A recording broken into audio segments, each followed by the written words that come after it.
My family edited out my 7-year-old daughter from the family Christmas video. We've all voted. You're not family, my sister said. My daughter burst into tears. I didn't cry. I did this. The next morning, their lives started to unravel.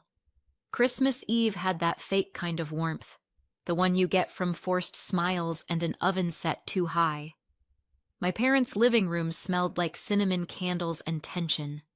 Rachel, my sister, was running the show as usual. She'd been calling this year's project Our Legacy. There was even a red bow taped over the TV because tonight was the premiere. Her word, not mine. My daughter Anya sat in front of me on the carpet, practically glowing. She'd been talking about this video for weeks, telling her teacher, her friends, anyone who'd listen that she was going to be in a Christmas movie.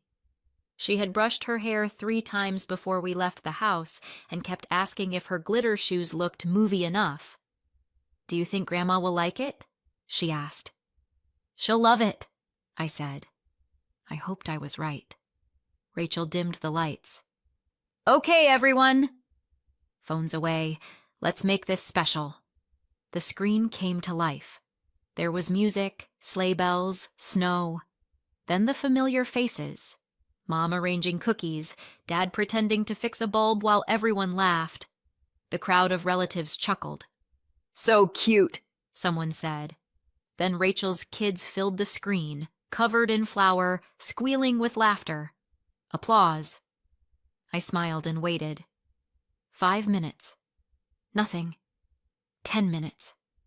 Still nothing. My stomach started to twist.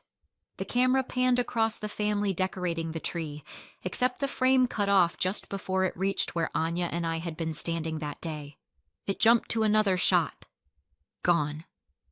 Rachel's voice played over the montage. "Family is what you build together." Someone sighed happily. "That's beautiful." Anya turned around to look at me. "When are we in it?" I swallowed. "Any minute now." But the credits rolled, edited by Rachel. Applause again. Actual applause. Anya blinked. "Mommy, where are we?" The room went very quiet for me, even though everyone else was talking. I could hear my heartbeat in my ears. Rachel was already hugging Mom, who was crying for reasons unclear. Dad raised his glass. "To family." I stood up before my mouth could say something I'd regret. "Excuse us." No one stopped me. In the hallway, I took a long breath. Behind me, Anya's small footsteps hurried to catch up. "Did we do something wrong?" she asked. "No," I said, but it came out broken. "You didn't do anything wrong." She rubbed her eyes. "Maybe they didn't like how I looked." That sentence hit like a slap. I went back in. Rachel was refilling drinks, still glowing. "Quick question," I said. My voice was calm. It scared even me. "We weren't in the video." She didn't even look guilty. "Oh, that. It was just too long. We trimmed a few parts. She shrugged. "It didn't feel cohesive." You know, the family theme. I stared at her. "You cut out a 7-year-old for cohesion?" Rachel lowered her voice, all sweet poison. "Don't make this a scene." We all talked about it. We felt it didn't fit the overall message, the message being that we're a close family. I laughed, because the other option was murder. "So you edited us out for accuracy." She folded her arms. "You've been distant, Julia." We voted. It just didn't feel authentic. "You voted?" "It was unanimous." She paused, then said the words like they meant nothing. "We've all voted. You're not family." I stared at her. "You actually said that out loud?" Rachel tilted her head. "It's better to be honest." Anya's quiet crying filled the pause. Mom appeared, frowning. "Honey, please. She's upsetting the children." "She is a child," I said. "You just didn't notice." Rachel rolled her eyes. Julia, please. Let's not ruin Christmas. I laughed. You already did. I took Anya's hand, grabbed our coats, and walked out. No one followed. Not one person.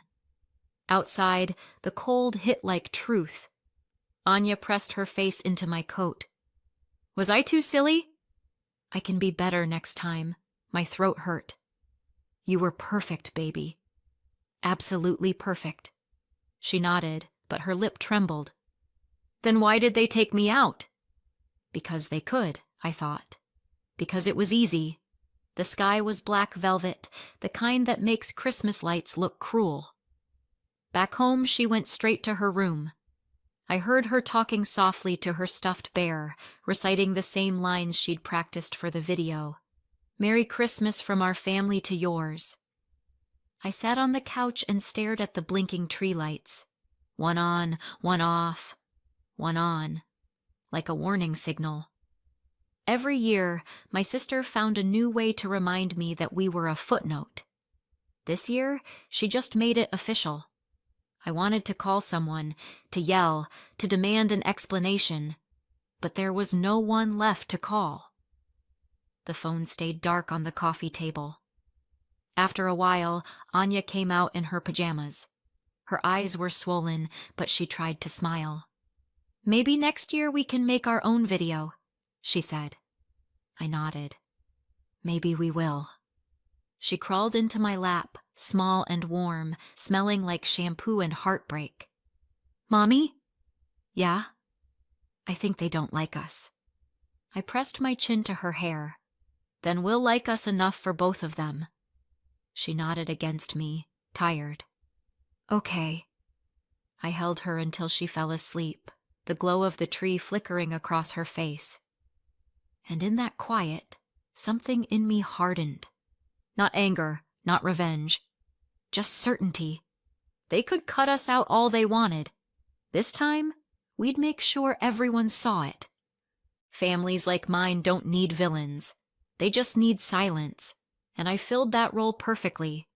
I was the middle child, Rachel the leader, Luke the favorite, me the background noise. Rachel ran our lives like a company. Every event had a theme, a schedule, and an after-action report. She was the child who got gold stars just for giving other people instructions. Luke was the baby, the family mascot. He could crash a car into the garage, and Dad would call it boys being boys. Me? I was the steady one, reliable, invisible. The kind of kid teachers forgot to call on. Mom used to brag, Julia's our easy one. Easy meaning quiet. Easy meaning forgettable. When I was a teenager, I started writing stories. Little movie scenes in cheap notebooks, families who noticed each other, kids who were chosen first. Once I said I wanted to study film. Rachel laughed like I'd announced I wanted to join the circus. Mom said, Honey, that's not a career. You're good with computers, so I got good with computers. I folded up the stories and put them away. Years later, I met a man who looked at me like I wasn't the middle of anything. He was charming in that fast-talking, too-many-promises way that feels like love when you've never been believed in before. By the time I realized I was pregnant, he was already gone. When I told my parents, they reacted like I'd set the house on fire. Rachel said, Well, someone has to be the family lesson. Mom cried, not for me, for her reputation. Dad just stared, disappointed that I hadn't even gotten a ring out of it. Anya was born healthy and loud, both things my family didn't know how to handle. For them, single motherhood was something whispered about, not lived out loud. When I brought her over for holidays, Mom introduced her as Julia's little situation. But then Luke had a baby too, a casual fling, one he bragged about over beer, and somehow that made him interesting. Mom called him charming. Dad called him wild. Rachel called him lucky. Apparently, for men, accidental parenthood was adorable. For women, it was proof of poor judgment. All three of us had kids by then, but only two of us got framed photos on the mantle. Rachel's children were practically a brand, matching outfits, choreographed smiles, an entire wing of my parents' house devoted to their art projects. Luke's daughter was next in line. Weekend visits, her own stocking, her picture on the family Christmas card. Mom even bought a gift for Luke's ex last year. "She's family now," she'd said. I looked down at Anya's name tag on the present pile. Spelled wrong. Again. Still, I kept showing up. I told myself it mattered that Anya knew her cousins. Rachel's kids adored her. They didn't know they were supposed to see her as lesser. So when Rachel came up with the idea for the family Christmas video, I said yes. It felt like a truce, maybe even a fresh start. She hired a cameraman, Evan, quiet, polite, the type who looked like he'd apologize for taking up space. He spent the month filming everyone. Rachel's kids baking cookies, Luke's daughter sledding with Grandpa, even Luke's ex laughing in the background as she handed out cocoa.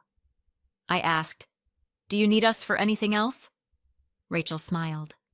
"We'll see how it all fits together." I didn't realize fit together meant cut out. I tried not to notice the pattern, but it was impossible to miss. Rachel got the spotlight. Luke got indulgence. I got reminders to be grateful I was allowed in the room. When Mom talked about Luke, she said, "He's so good with his daughter." Translation: He showed up twice this month. When she talked about me, she said, "Julia's doing her best." Translation: We're embarrassed, but at least she pays her bills. Still, I believed in second chances. For Anya's sake, not mine. When Rachel asked if we'd come for the final screening, Anya squealed so loud the neighbor's dog barked.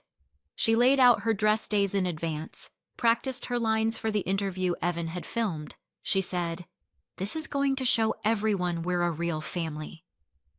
I didn't have the heart to tell her the truth. We already were. It just didn't count unless Rachel approved. Looking back now, I see how obvious it was. The polite smiles, the missing calls, the way Luke's daughter had her own solo in the group carol, while Anya's part was mysteriously lost in editing. Rachel always said she wanted a family that looked perfect. She finally got it, by deleting the parts that proved it wasn't. I'd spent my whole life trying to belong to a family that edited people in real time. That Christmas, I just hadn't realized the final cut was coming. The night we got home from Christmas, I sat at the kitchen table and opened my banking app. 5 taps later, every automatic transfer labeled Family Fund or Rachel's holiday budget was gone. No warning, no explanation. Delete, delete, delete. If they wanted me out, I'd give them the clean version. I stared at the screen for a long time afterward, waiting to feel guilty. I didn't. Anya didn't speak much that week. She'd stopped crying, which somehow hurt more. She just wandered the apartment, humming Christmas songs under her breath, like she was trying to remember how it used to feel. I found her sitting by the window, knees pulled to her chest. "Baby," I said softly, "want to draw something?" She shook her head. "No one wants to see it." That was the moment something inside me snapped. The quiet kind of snap that doesn't make noise, it just rearranges everything. I picked up my phone and scrolled through contacts until I found Evan Reese. Video. He answered on the second ring. "Julia?" "It's me," I said. "You've done other projects, right?" "Not just family videos." A pause. "Yeah. I do short films sometimes. Why?" "I want one," I said. "For my daughter." He sounded cautious. "What kind of film?" "One that makes her feel like she matters." He hesitated. "Okay. I could write something small. Maybe a 4-minute short. She's the star. We can hire a few local actors, make it look nice. But it's not cheap." "How much?" 6,000? I didn't flinch. Done. He went quiet again. Are you sure? I just pulled my funding from a family that edited my kid out of existence, I said. I've got the money. He exhaled. All right. Give me a week to plan it. No, I said. Make it soon. She's forgetting how to smile. The next morning, I told Anya that the man who filmed the Christmas video had called because he couldn't stop thinking about her. He wants you to be in his new movie, I said. Her head jerked up. Really? Me? Really. You start rehearsal this weekend. She jumped off the couch and ran circles around the living room. I have to practice. What's it about? About a little girl who finds her voice, I said. I didn't tell her I was buying it. Evan sent me a short outline that night, a gentle story about a child who saves Christmas in her small town. He said it wasn't about the past, not directly, but it would show her being brave. That's all I want, I told him. Make her brave again. He asked if I wanted to change anything. I said no, but I added one line at the end. Some lights can't be switched off. He said, That's perfect. Filming started that weekend in a borrowed school auditorium. Anya wore her red dress, the one from the family video.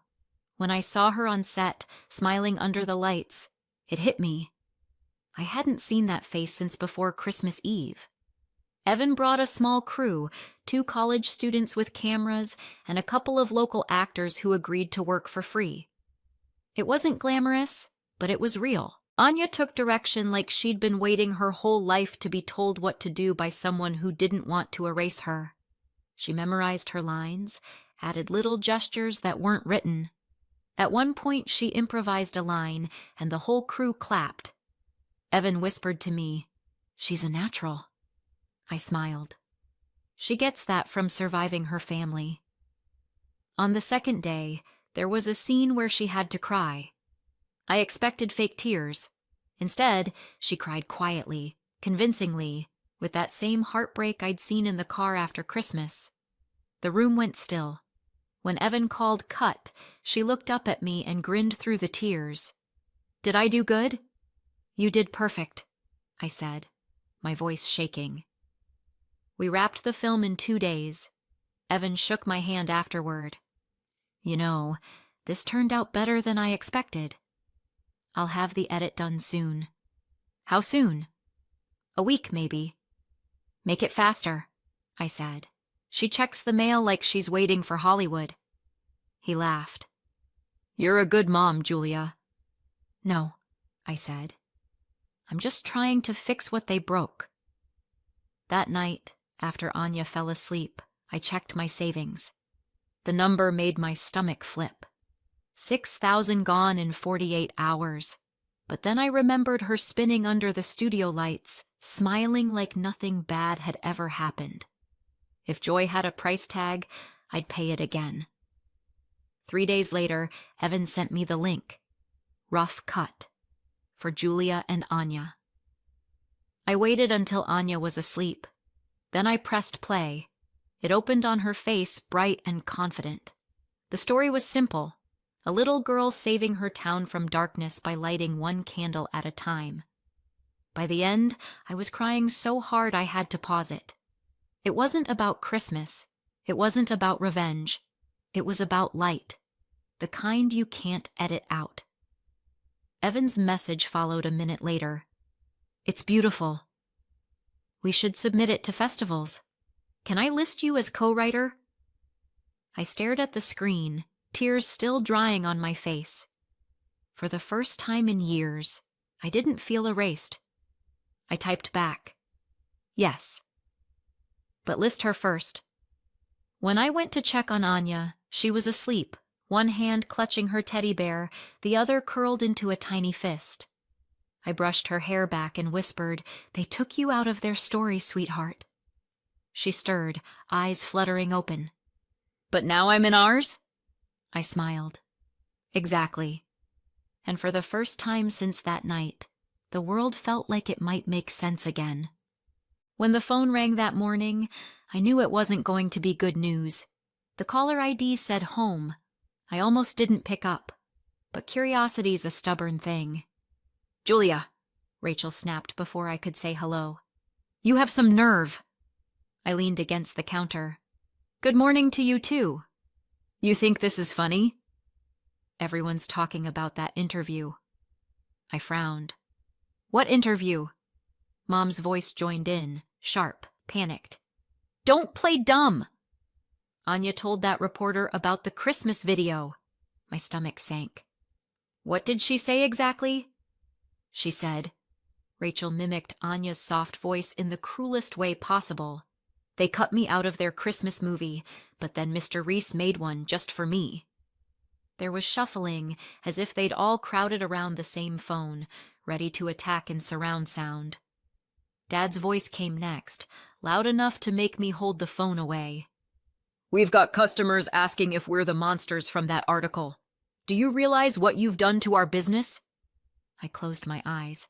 Their little boutique, the one covered in signs about family values and shop local, love local, must have looked a bit different today. I almost smiled. "So people recognize themselves in a story about erasing a child?" I said. "Maybe that's the part you should think about." "You need to fix this," Rachel hissed. "Call the paper." "Tell them it's not true. Tell them Anya was making it up." "She's 7, I said flatly. 7-year-olds don't make up betrayal. They just tell the truth out loud. "You're ruining us," Mom said. "No," I said. "You did that yourselves." "I just stopped cleaning up after you." There was a long silence, broken only by Rachel's last desperate threat. "If we lose the shop, I'll never forgive you." "Then I guess we're even," I said, and hung up. A few weeks earlier, none of this existed. It had just been a small local festival, folding chairs, lukewarm cider, and a projector balanced on a wobbly table. Anya wore her red dress again. She'd begged for it.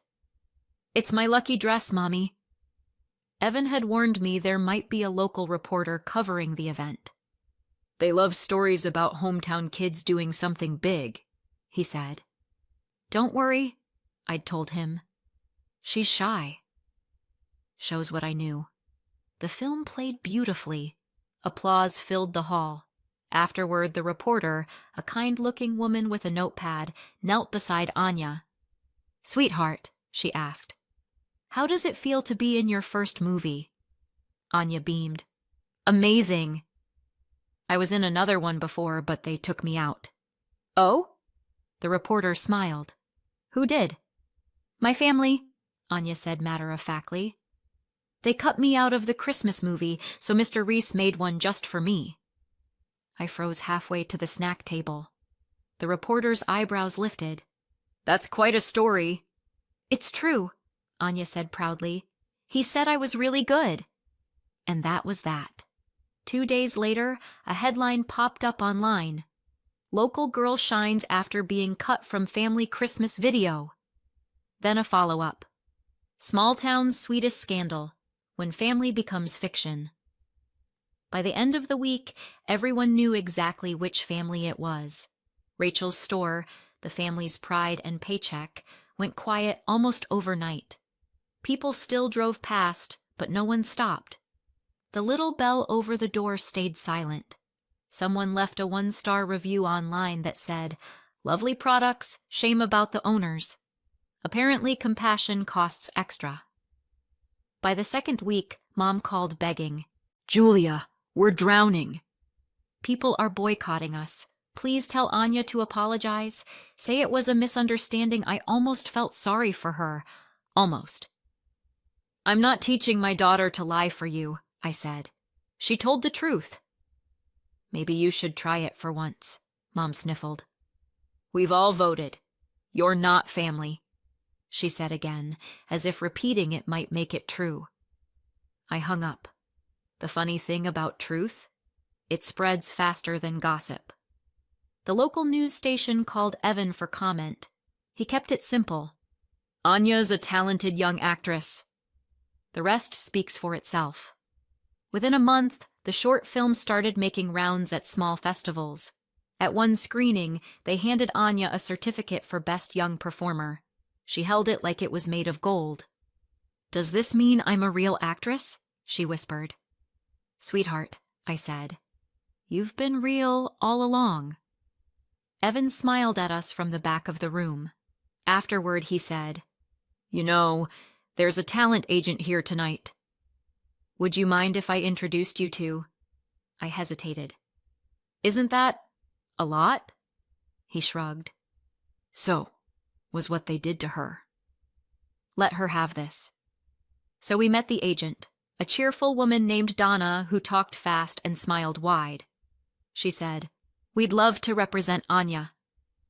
"We get a lot of commercials, family-friendly projects." I watched Anya's face light up. For once, I didn't overthink it. I signed the papers. By spring, Rachel's shop had closed.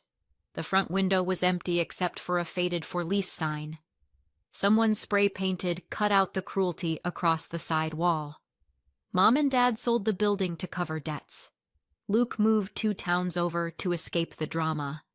And me? I slept better. I still got the occasional angry message, "Hope you're happy." I was, not because they suffered, but because Anya didn't anymore.